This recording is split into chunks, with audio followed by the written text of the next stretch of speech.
Hi hello friends, എല്ലാ കൂട്ടുകാർക്കും പവിത്ര സീരിയലിലെ നാളത്തെ നല്ലൊരു പ്രൊമോ റിവ്യൂയിലേക്ക് തന്നെ സ്വാഗതം കേട്ടോ. ചാനൽ ആദ്യമായിട്ടാണ് കാണുന്നുണ്ടെങ്കിൽ ഒന്ന് സബ്സ്ക്രൈബ് ചെയ്ത് ലൈക്ക് ചെയ്ത് സപ്പോർട്ട് ചെയ്യാൻ വേണ്ടി മറക്കല്ലേ. അങ്ങനെ വേദേനെയും വിക്രത്തിനെയും അതുപോലെ തന്നെ നമ്മുടെ അനിയൻ കുട്ടനെയും കൂടി ശ്രീയും അതിൻ്റെ അമ്മായച്ചനും എല്ലാവരും കൂടി പിടിക്കാട്ടോ. ജോബിയും കൂടെ തന്നെയുണ്ട്. വിക്രത്തിന് മനസ്സിലായി പിടി അവർ മുറുക്കോന്നുള്ളത്. അതുകൊണ്ട് തന്നെ വേദെടുത്തും വേദത്ത് പറഞ്ഞ അനിയൻകുട്ടിനെ കൂട്ടിക്കൊണ്ട് ഇവിടുന്ന് രക്ഷപ്പെടുക എന്ന് പറയാണ്. പക്ഷെ വേദ അവിടെ സംശയിച്ചിരിക്കുകയാണ്. വേദക്ക് വിക്രത്തിനെ വിട്ട് പോവാൻ പോലും പറ്റുന്നില്ല. വിക്രം പറയുന്നുണ്ട്, വേദ ഞാൻ പറഞ്ഞത് നീ ഒന്ന് അനുസരിക്കുക, അനിയൻകുട്ടിനെ കൂട്ടിക്കൊണ്ട് ഇവിടുന്ന് പോവാൻ നോക്കി എത്രയും പെട്ടെന്ന് എന്ന് പറയാണ്. വേദ അപ്പൊ തന്നെ അനിയൻകുട്ടിനെ കൈ പിടിച്ചിട്ട് അവിടെ നിന്ന് വേഗം തന്നെ ഓടി രക്ഷപ്പെടാൻ വേണ്ടി പോവാട്ടോ. വിക്രം അവരെല്ലാവരും അടിച്ചു തെറിപ്പിക്കുന്ന ഭാഗത്തോടെയാണ് ഇന്നത്തെ എപ്പിസോഡ് തീരുന്നത്. അങ്ങനെ അനിയൻകുട്ടിനെ കൊണ്ട് വേദ ഓടുന്നില്ലേ, ഓടിപ്പോയി കഴിയുമ്പോഴേക്കും ശ്രീകാന്തിന്റെ ഗുണ്ടകള് വേദനെയും അനിയൻകുട്ടിനെയും പിടിച്ച് അവിടെ ഉണ്ടായിരുന്ന ഒരു മരത്തിൽ കെട്ടിയിടാണ്. ശേഷം അവിടേക്ക് വിക്രത്തിനെയും കൊണ്ടിരുന്നുണ്ട്. വിക്രം ഞെട്ടിപ്പോകാട്ടോ വേദേനെയും അനിയൻകുട്ടിനെയും കാണുമ്പോൾ. അവരെവിടെയെങ്കിലും ഓടി രക്ഷപ്പെട്ടിട്ടുണ്ടാകുമെന്നാണ് വിക്രം വിചാരിക്കുന്നത്. നോക്കുമ്പോൾ അവരെ അവിടെ കെട്ടിയിട്ടിരിക്കുകയാണ്. വേദന മുമ്പിൽ തന്നെ വിക്രത്തിന്റെ കയ്യും കാലൊക്കെ മരത്തിൽ കെട്ടിയിട്ട വിക്രത്തിന്റെ കയ്യും കാലൊക്കെ നന്നായിട്ട് ഇടിച്ച് ചതക്കുന്നുണ്ട് ശ്രീ. അത് കാണുമ്പോഴേക്കും വേദക്ക് വല്ലാത്ത വിഷമം തോന്നുന്നു. വേദ പറയുന്നുണ്ട്, നിങ്ങൾക്ക് എന്താവശ്യം? സ്വത്തും പണമാണെങ്കിൽ ഞാൻ വേണമെങ്കിൽ എഴുതി തരാം.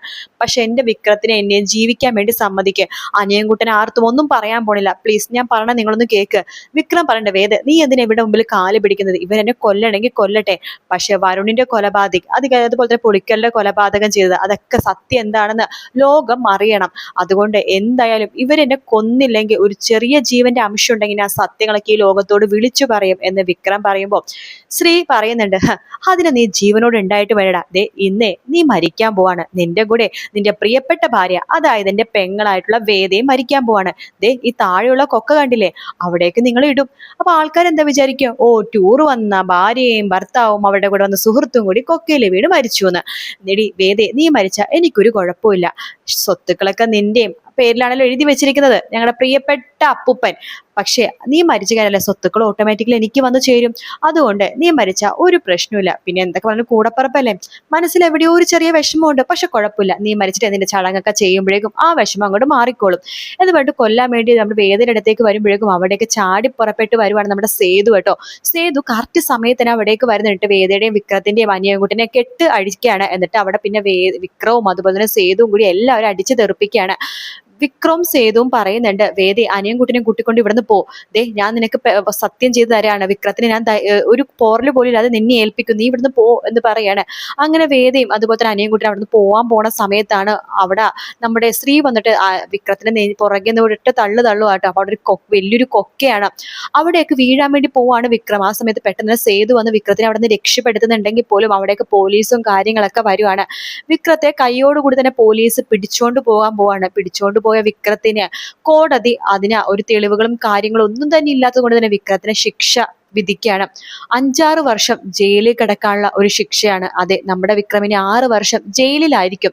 ആ സമയം വിക്രം ജയിലിൽ പോകുന്ന ആ ഒരു ദിവസം നമ്മുടെ മാഷ് വരുന്നുണ്ട്, കമല വരുന്നുണ്ട്, ശ്രീ ചേച്ചി വരുന്നുണ്ട്, അങ്ങനെ എല്ലാവരും വരുന്നുണ്ട് കേട്ടോ. എന്തിനാ, നമ്മുടെ ജഡ്ജി പോലും അവിടേക്ക് വന്ന് വളരെ വിഷമത്തോടു കൂടി തന്നെ നിൽക്കുകയാണ്. വേദക്ക് മാത്രം അത് കണ്ടു നിൽക്കാൻ പറ്റില്ല. വേദ ഒരു മൂലക്ക് നിന്നിട്ടാണ് ഇതെല്ലാം കാണുന്നത് കേട്ടോ. ആ സമയത്താണ് വേദ ഞെട്ടിക്കുന്ന മറ്റൊരു സത്യം മനസ്സിലാക്കണം, താൻ ഗർഭിണിയാണെന്നുള്ള സത്യം. പക്ഷെ ഈ ഒരു സമയത്ത് വിക്രത്തിന് അത് പറയാൻ പറ്റുന്നില്ല. വേദ അത് പറയാതെ ഒളിച്ചു വെക്കുകയാണ്. അങ്ങനെ 5-6 വർഷം വിക്രം ജയിലിൽ കിടക്കുന്ന അത്രയും വർഷത്തിന് ശേഷമാണ് ഇനി കഥ കാണിക്കുന്നത് കേട്ടോ. വേദക്കും വിക്രത്തിനും ഒരു കുഞ്ഞ് ജനിക്കും, ഒരു പെൺകുഞ്ഞ്, 5 വയസ്സിലൊരു കുഞ്ഞ്. ആ കുഞ്ഞ് 5 വയസ്സാവുന്ന അതിന്റെ ബർത്ത്ഡേ ദിവസമാണ് നമ്മുടെ വിക്രം ജയിലിൽ നിന്ന് പുറത്തേക്ക് വരുന്നത്. അതായത് വേദയ്ക്ക് ഇപ്പൊ 2 മാസമായിട്ടുള്ളൂ. 10 മാസം ഡെലിവറി, 10 മാസവും കഴിഞ്ഞ് അത് കഴിഞ്ഞിട്ട് ആ കൊച്ചിന് 5 വർഷം കൂടി വയസ്സും കൂടി ആയിട്ട്, അപ്പൊ മൊത്തം 6 വർഷം ആവുമല്ലോ. ആ സമയത്താണ് വിക്രം പുറത്തേക്ക് വരുന്നത്. വിക്രം പുറത്തേക്ക് വരുമ്പോഴേക്കും വേദ ഒരു നല്ലൊരു പേര് കേട്ട വക്കീലായിട്ടുണ്ടാവുമായിരിക്കും. പിന്നെ ആ കുഞ്ഞ് എല്ലാ കാര്യം നല്ല ഒരു മിടുക്കി കുഞ്ഞാണ്. വിക്രത്തിനെ പോലെ ധൈര്യശാലിയായിട്ടുള്ള ഒരു കുഞ്ഞ് തന്നെയാണ് കേട്ടോ. അത് മാത്രമല്ല, നമ്മുടെ വീട്ടിലെ സാഹചര്യം എല്ലാം മാറുവാണ്. വിക്രത്തിന്റെ വീട്ടിൽ ഭയങ്കര വ്യത്യാസങ്ങളൊക്കെ വരുന്നത്. വേദ ആ രീതിയിലാണ് അവരെല്ലാവരെയും നോക്കുന്നത് കേട്ടോ. അപ്പൊ അങ്ങനത്തെ കുറെ മാറ്റങ്ങളാണ് വിക്രം 5 വർഷത്തിന് ശേഷം തിരിച്ചു വരുമ്പോൾ വീട്ടിൽ കാണാൻ പറ്റുന്നത്.